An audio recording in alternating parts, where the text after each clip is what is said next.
할렐루야. 12월 20일 수요일 저녁 예배를 하나님께 올려드리겠습니다. 먼저 사도신경으로 우리의 신앙을 고백드리겠습니다. 나는 전능하신 아버지 하나님, 천지의 창조주를 믿습니다. 나는 그의 유일하신 아들, 우리 주 예수 그리스도를 믿습니다. 그는 성령으로 잉태되어 동정녀 마리아에게서 나시고 본디오 빌라도에게 고난을 받아 십자가에 못 박혀 죽으시고 장사한 지 사흘 만에 죽은 자 가운데서 다시 살아나셨으며 하늘에 오르시어 전능하신 아버지 하나님 우편에 앉아 계시다가 거기로부터 살아있는 자와 죽은 자를 심판하러 오십니다. 나는 성령을 믿으며 거룩한 공교회와 성도의 교제와 죄를 용서받는 것과 몸의 부활과 영생을 믿습니다. 아멘. 기도하겠습니다. 사랑의 하나님, 그 은혜와 크신 사랑을 감사드립니다. 오늘도 주의 은혜로 주 앞에 서게 하시고 주의 말씀을 듣게 하심을 감사드립니다. 분주하고 어려운 이 세상 속에 주의 자녀 삼아주시고 어떤 말씀 안에서 부르심 후 이 시간 주의 뜻을 듣게 하심을 깨닫게 하심을 감사드립니다. 성령님 간절히 인정하고 환영하고 모셔드립니다. 바람같이 불같이 생수같이 임재하시고 이 시간 이 예배를 온전히 주관하여 주시옵소서. 함께 하시고 인도하실 주님을 찬양합니다. 감사드리며 이 모든 말씀을 우리를 권하신 예수님의 이름으로 기도드렸습니다. 아멘.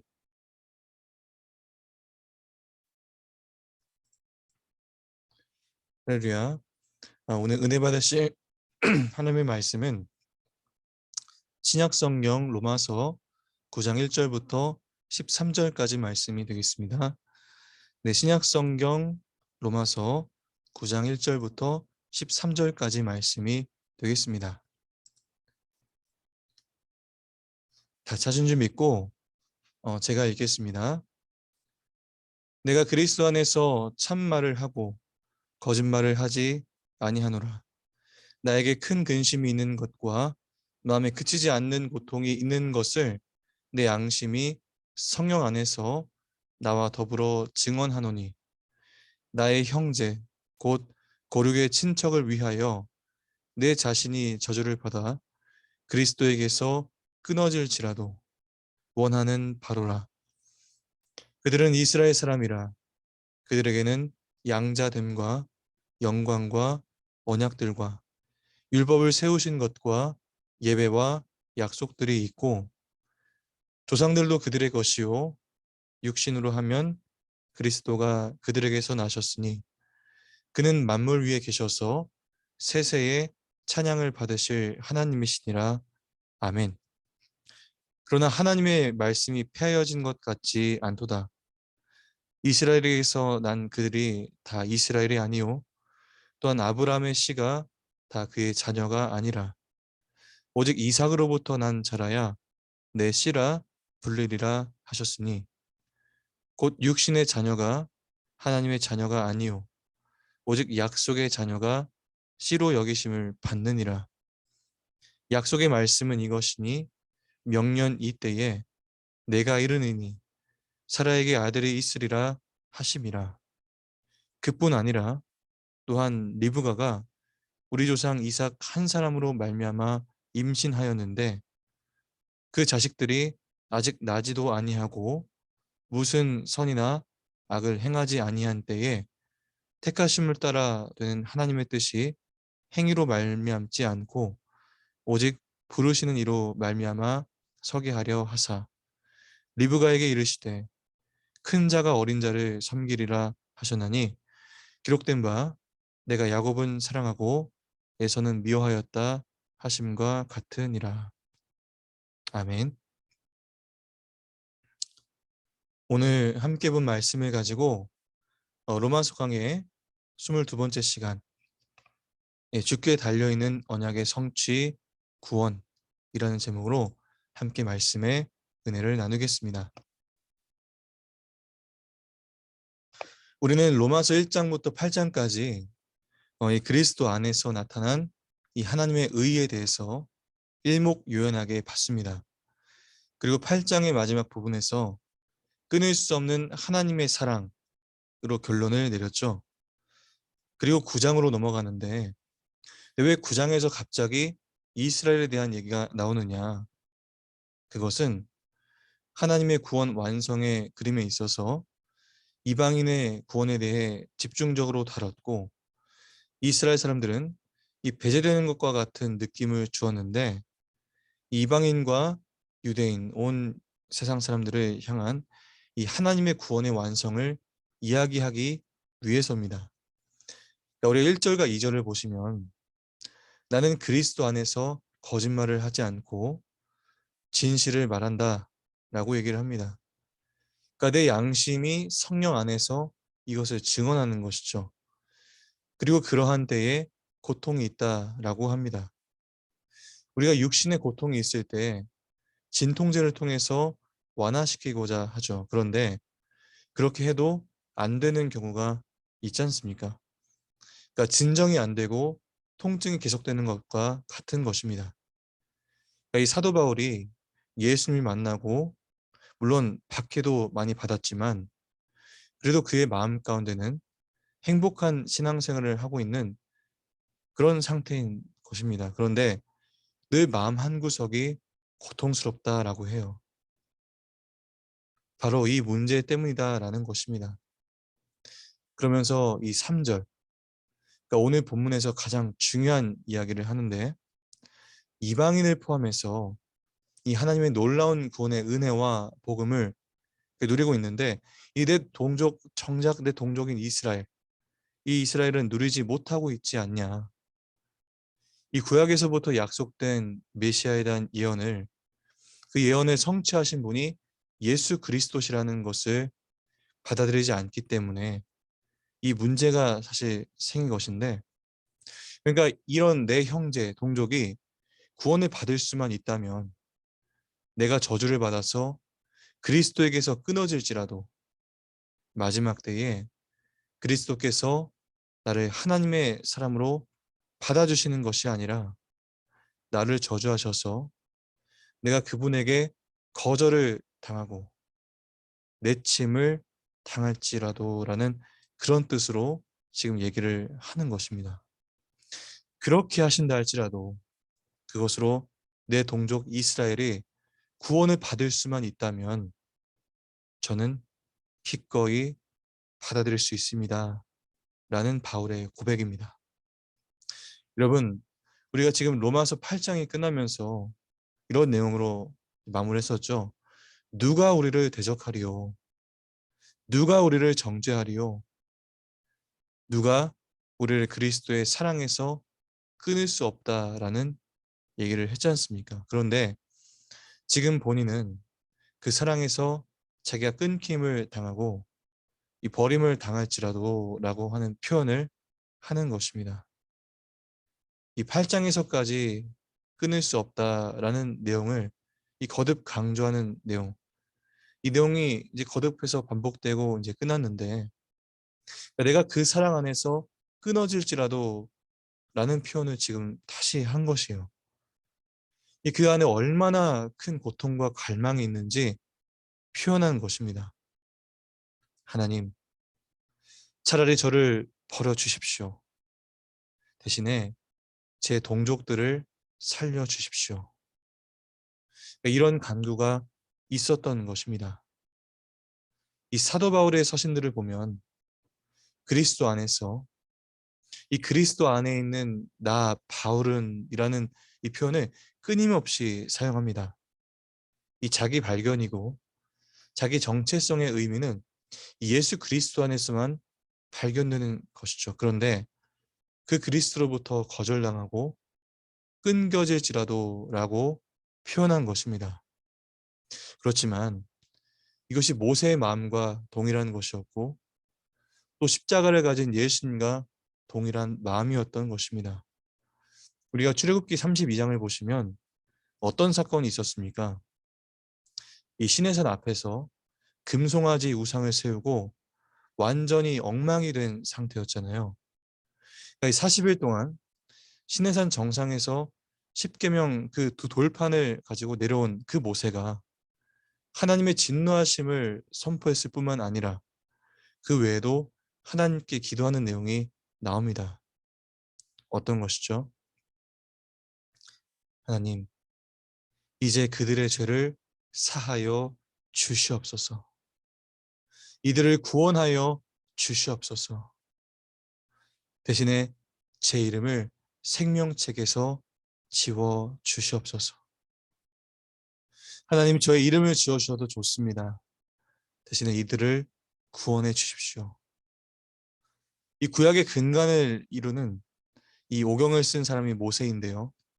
물론 신약의 근간은 복음서이지만 이 복음의 신학적 근간을 가장 정확히 해놓은 사람이 바울입니다. 그래서 바울을 신약의 모세라고 부르는 것이죠. 그런데 이 두 사람을 보면 동일한 마음을 가지고 있다는 것입니다. 바로 이 마음이 예수 그리스도의 마음입니다. 나의 생명을 십자가에 내려놓더라도 이 하나님의 형상된 자녀들을 건져 주십시오.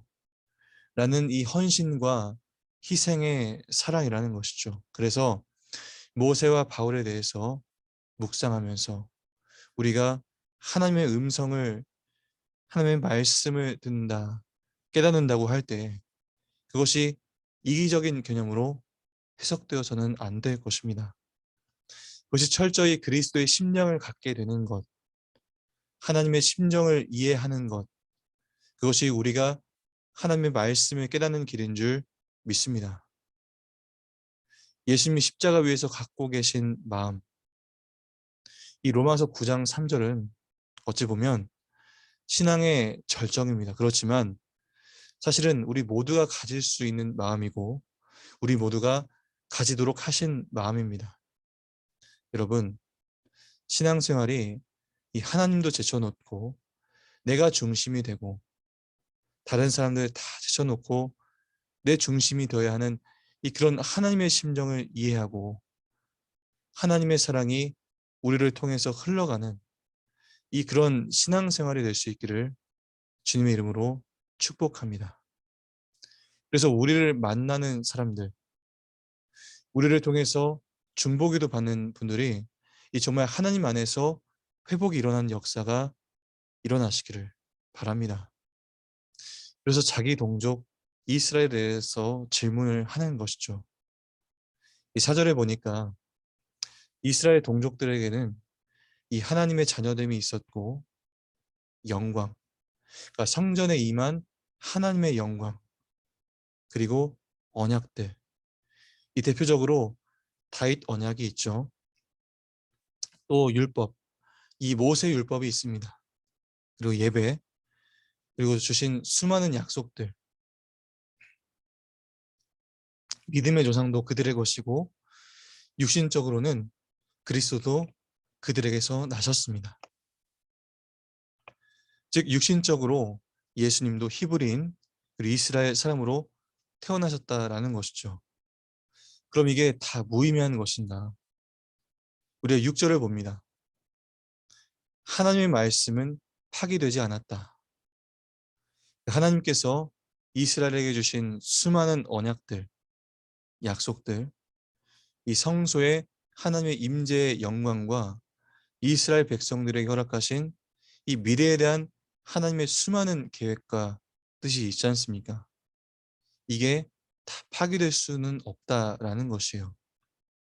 저 이제 9장부터 11장까지 계속 이스라엘에 대한 이야기를 함께 우리가 보게 될 터인데 이 사실 로마서를 처음 접하는 사람들이라면 약간 생소할 수 있는 이 사도 바울이 복음에 대한 이야기를 하다가 이 격길로 빠져서 이스라엘을 옹호하는 이야기들을 하는 것인가 라는 생각에 빠질 가능성이 있다는 것입니다. 그러면 이 사람이 자기가 유대인이라고 팔이 안으로 굽는 식으로 해석한 것일까요?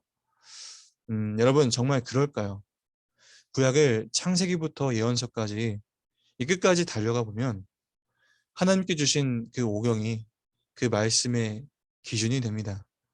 그런데 그 기준을 적용하는 것이 역사서이고 그 기준을 믿음으로 고백하는 것이 시가서이고, 그러니까 믿음으로 고백하는 것이 시가서이고, 그 기준에 미달되고 실패한 이스라엘을 향해 돌아오라고 말씀하시는 것이 예언서입니다.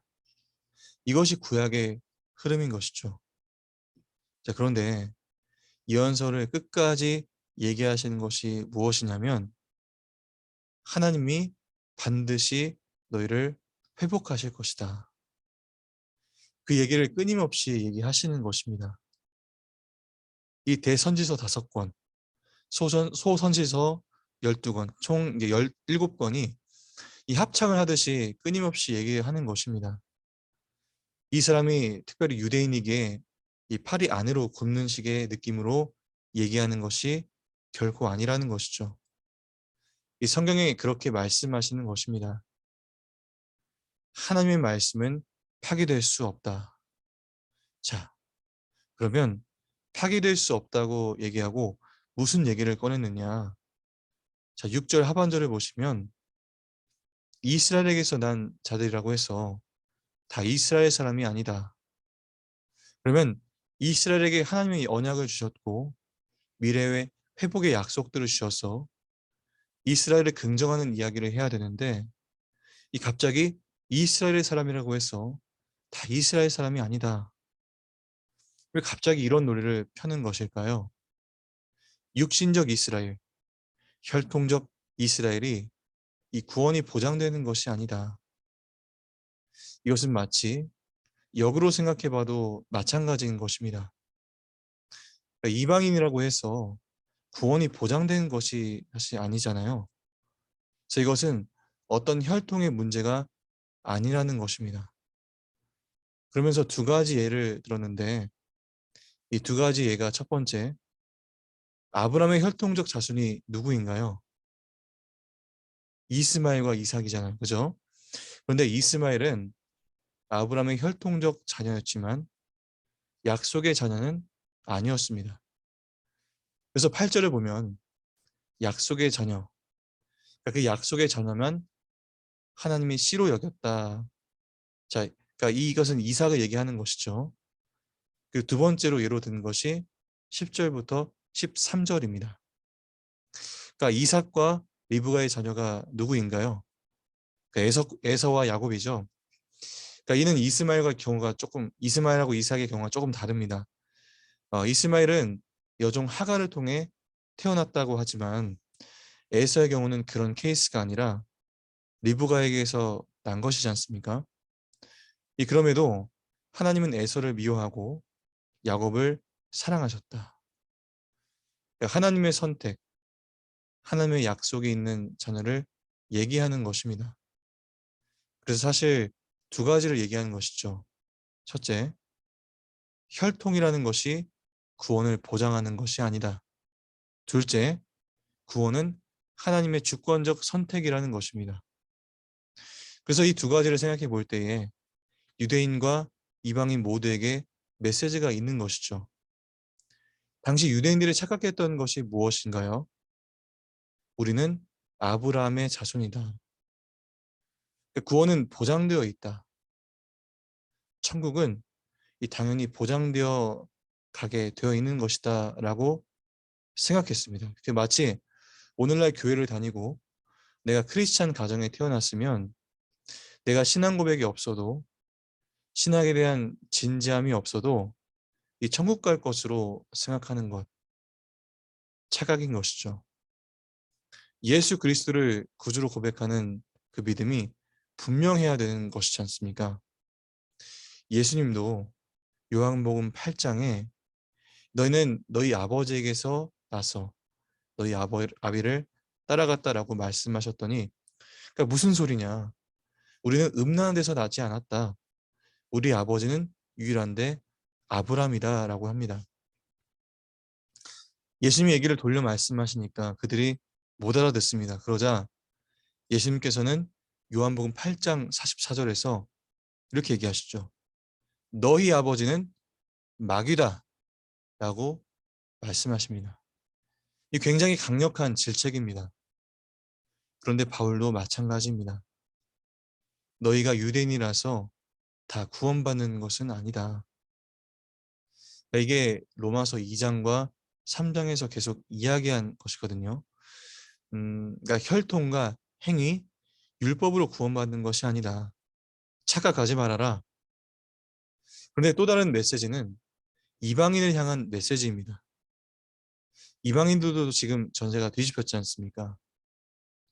유대인들은 거의 대부분 메시아를 인정하지 않고 이방인들만 이 대부분 복음을 받아들이는 상황이 되니까 지금 이 서신도 어디를 보내는 것일까요?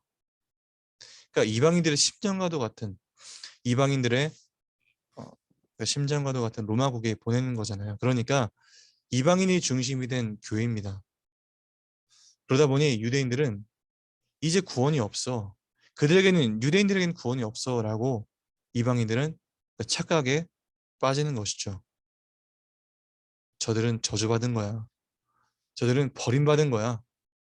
하나님의 구원 계획에서 끊어졌고 이제 우리가 구원을 받는 거야. 라는 시각으로 혈통과 영역으로 구분해서 이 단순 논리에 빠지는 것입니다.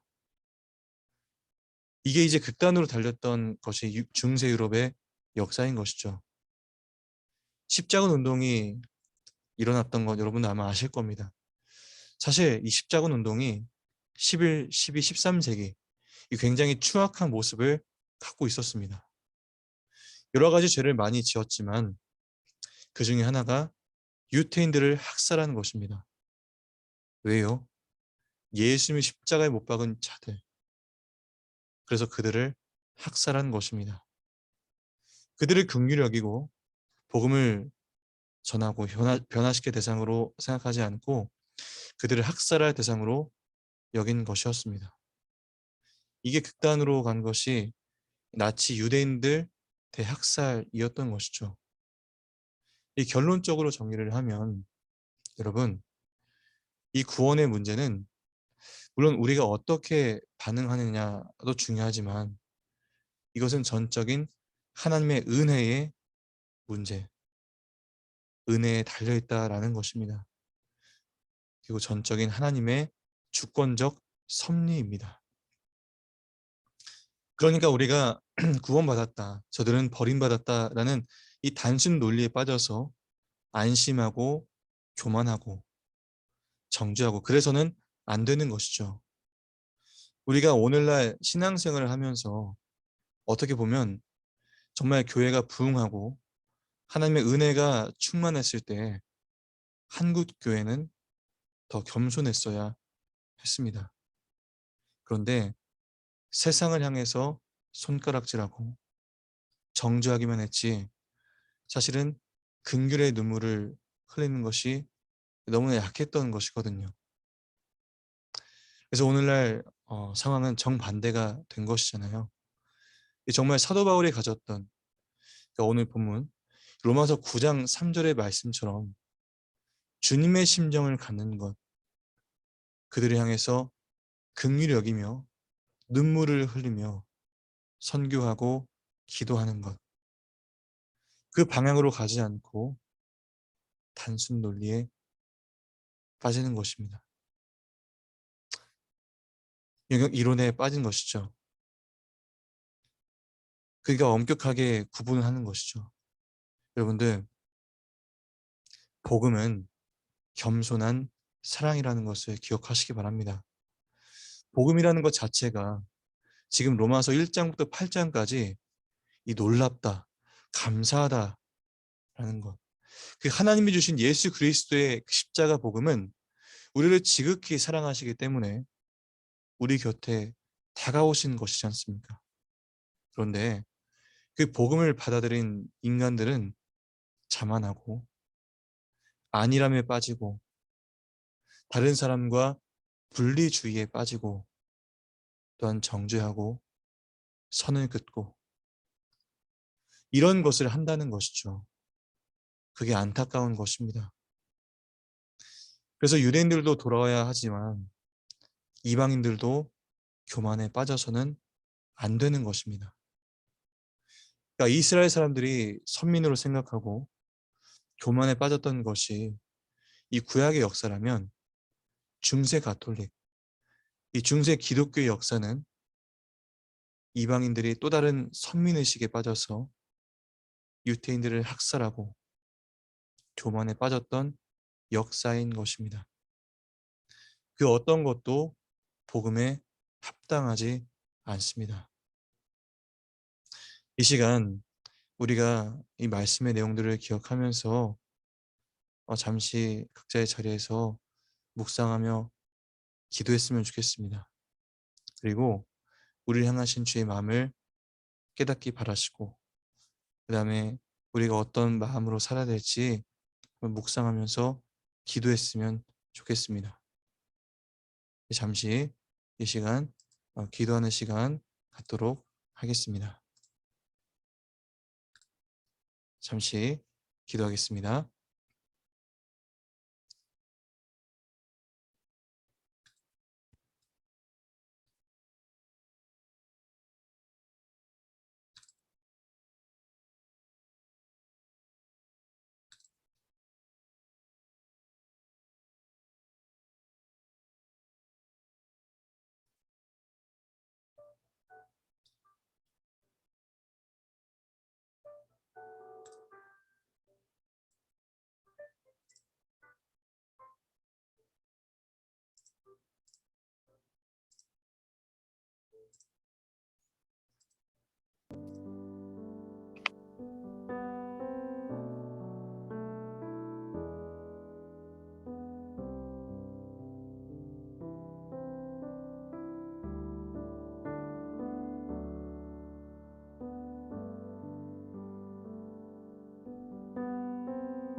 하나님, 그 은혜와 크신 사랑을 감사드립니다. 이 시간도 우리에게 은혜 허락하시고 말씀 속에 깨닫게 하심을 감사드립니다. 주님, 저희가 어느 순간에서부터 세상 사람들과 구분하여서 저들은 멸망받을 사람이고 나는 구원 안에 안전한 사람이다라는 어떠한 무사 안일주의 속에서 그런 안일함 속에 살았던 저희들의 연약함들, 교만함들 주님 회개합니다. 용서하여 주시옵소서. 주님, 우리 한 개인을 향한 주의 사랑이 아니라, 우리 교회를 향한 주의 사랑이 아니라 우리 모든 인류를 향한 주의 사랑과 구원의 범위를 우리 마음대로, 우리 잣대, 우리 나름대로의 기준을 갖고 판단하고 정죄하였던 연약함들 회개합니다. 주님, 용서하여 주시옵소서. 예수 그리스도의 보혈의 피로 말미암아 온전케 하여 주시고 거룩케 하사 주의 말씀 따라 바로 서게 하여 주시옵소서. 우리 삶의 모든 자리에서 역사하시고 인도하시는 주를 바라보며 나갑니다. 주만 찬양하며 나갑니다. 회복시키시고 인도하실 주님을 기대합니다. 함께 하시고 역사하실 주님 감사드리며 이 모든 말씀을 우리 원하신 예수의 이름으로 기도드렸습니다. 아멘. 이 시간 광고 말씀 드리겠습니다. 돌아오는 성탄절 예배는 제가 단체 문자로 드린 바와 같이 오전 09시부터 10시까지 우리 교우 예배로 드리겠고 10시 반부터 11시 반까지 신우 예배로 드려지게 되었습니다. 그리고 오후에는 위문 일정이 있는데 혹시 위문 일정에 동행해 주실 수 있는 교우분 한 분이 필요합니다. 도움을 주시면 감사드리겠고요. 그리고 송구영신 예배는 일단 정확한 일정을 조금 더 고려할 사항들이 있어서 늦어도 주일까지는 공지를 드리도록 하겠습니다. 그리고 돌아오는 주일 예배는 정상적으로 군가족, 교우와 신우, 그 다음에 주일학교 이렇게 구분해서 드리겠고요. 저희 현행 지침에 따라서 1월 2일까지는 현 상황 유지하도록 하겠습니다. 네, 그 밖에 추가적인 사항 있으면 단체 문자를 통해서 공지를 드리고 제가 오늘과 내일 여러 위문 일정들이 그리고 있었는데 여러분들 기대해 주셔서 잘 다녀올 수 있도록 헛된 발걸음도 되지 않도록 함께 기도로 중보해 주시면 감사드리겠습니다. 네, 이상으로 모든 광고 말씀 마치겠고 우리 함께 주기도문으로 모든 예배 마치도록 하겠습니다. 하늘에 계신 우리 아버지 이름을 거룩하게 하시며 아버지 나라가 오게 하시며 아버지의 뜻이 하늘에서와 같이 땅에서도 이루어지게 하소서. 오늘 우리에게 일용할 양식을 주시고 우리가 우리에게 잘못한 사람들을 용서하여 준 것 같이 우리 죄를 용서하여 주시고 우리를 시험에 빠지지 않게 하시고 악에서 구하소서. 나라와 권능과 영광이 영원히 아버지의 것입니다. 아멘. 네, 모든 예배가 끝났습니다. 네, 남은 한 주간도 주님 승리하시는 예천개지교회 모든 성도님들 되시기를 축원드립니다. 감사합니다.